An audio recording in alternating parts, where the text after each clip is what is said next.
Hello and welcome to Just Hoops. In today's video, we're going to take it back first to the year 2006, in which the Phoenix Suns were 7 seconds or less and revolutionized the NBA.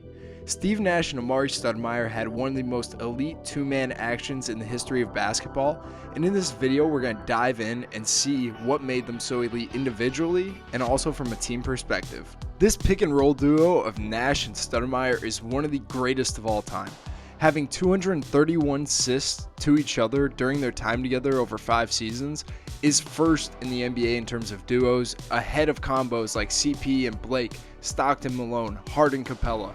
They are head and shoulders above the rest of the combos in the history of the league. In today's league, I think one of the best comparisons is Harden and Embiid, who averaged 1.15 point per pick and roll in 21 games, while Nash averaged 1.09 point per pick and roll during his time in Phoenix with Amar'e. This duo really changed and revolutionized basketball, but now it's time to dive into each individual player a little bit before we get to the film. Amar'e Stoudemire in Phoenix was one of the most elite big men during his time there.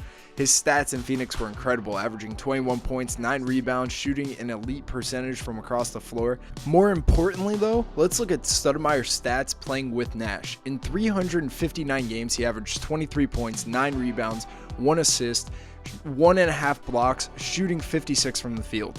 Nash truly brought the best out of Amar'e.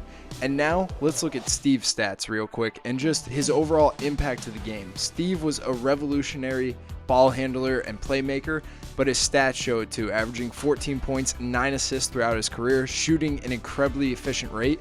But now let's look at that 359 games with Amar'e. He averaged 16 points per game, 11.1 assists, shot 50 from the field, 44 from 3, 90 from the line, and had an assist-to-turnover ratio above 3. Amar'e created opportunities with his screen and diving ability that really allowed Steve to flourish and be one of the best point guards of his time. Now it's time to dive into the film and watch what each individual guy brought to the floor, allowing this duo to be one of the best and revolutionary in basketball. First, we're going to talk about Amar'e Stoudemire and what made him so elite as a screener and roller with Steve Nash. So in terms of the pick and roll, you need to be able to set good screens, and Amar'e did so. You can see in this first clip here, he does a great job at popping his feet, being set, finding the head of the defender and lining up his chest with them, allowing him to free up. You'll see another example here. Pops his feet, lines up with the defender to make sure that there's contact, and then he rolls off of him.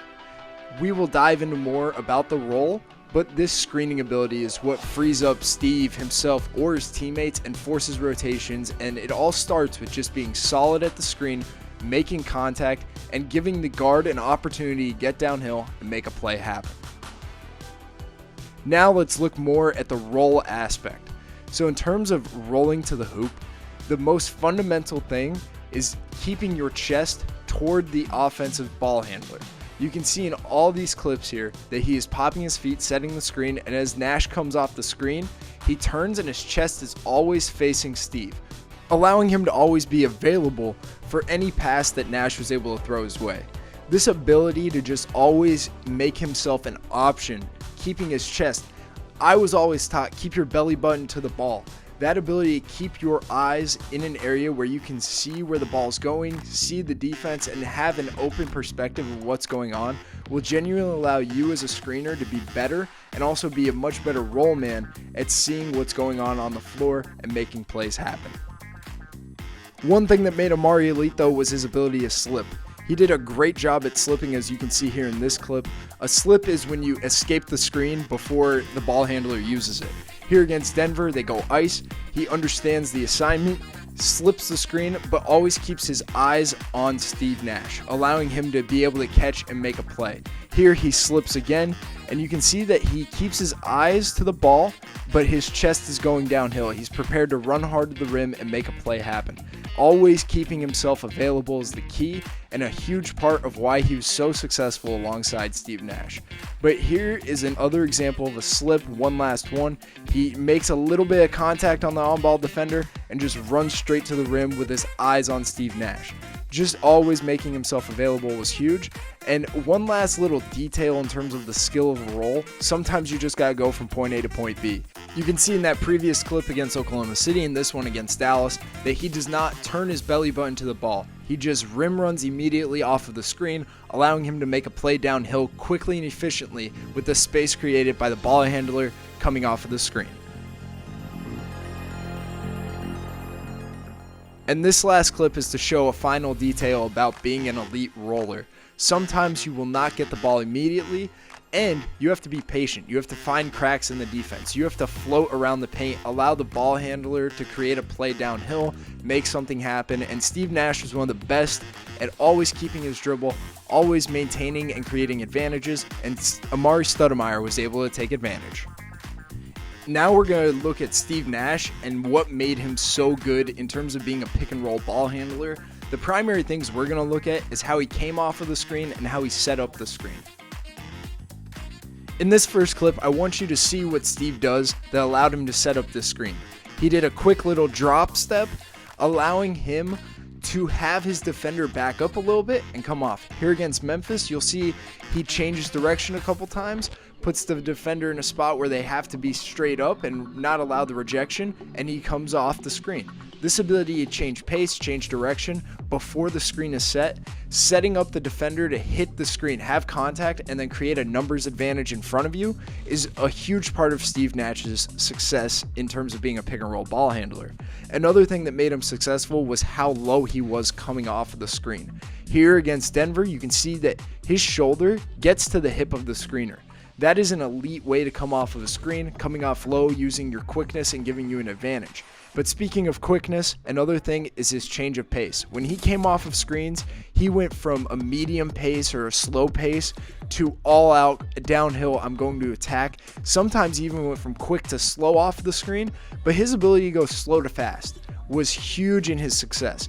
He understood that the defense would fall asleep, relax a little bit, and he took full advantage of that. Going slow early, fast off the screen, forcing rotations, forcing guys to have to get back and make plays in recovery was huge part of how he was able to pick apart defenses, how he was able to be so savvy with the ball in his hands. But to summarize, Steve Nash's ability to do his work early, from setting up the screen to coming off at a good angle, and also his ability to change pace, was what allowed him to be successful. Now we're going to look at the Suns from a team perspective and see how they influence the pick and roll in terms of the history of the NBA. So this first clip here against Utah, we're going to see a pick and roll on the side of the floor and three-man spacing wide. Yes, Shaq is on the porch, so it's a triangle space, three-man space, but this three-man spacing on an empty side pick and roll is huge in today's game. You can watch any NBA basketball game, and this spacing is so common, and it's seen time and time again, and this spacing wasn't common before. Now in today's game, yes, you'll have three guys wide from the slot to the 45 and corner, but depending on personnel, teams will have that big or non-shooter on the porch. Here's a different example though. This pick and roll at the top slot area, middle third, and then the big working the porch.